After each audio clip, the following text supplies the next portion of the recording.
You are searching how to buy shares of Supply Me Capital Plc, a company focused on supply chain and business financing listed on the LSE PLC under the ticker SYME.L.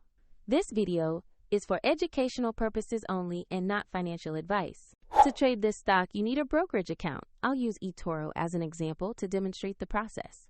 After registering, you must verify your account, usually by uploading an ID document, and add funds before you can buy. Use the platform search bar and enter the ticker SYME.L to find Supply Me Capital Plc.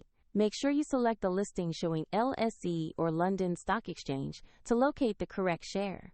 On the asset page, review the company's summary and basic profile, and check the price chart to see recent movement.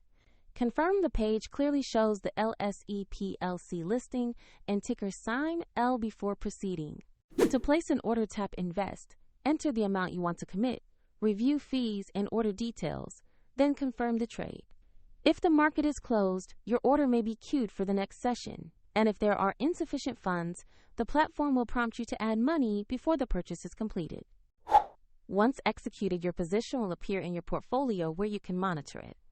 A link to eToro is available in the description for convenience.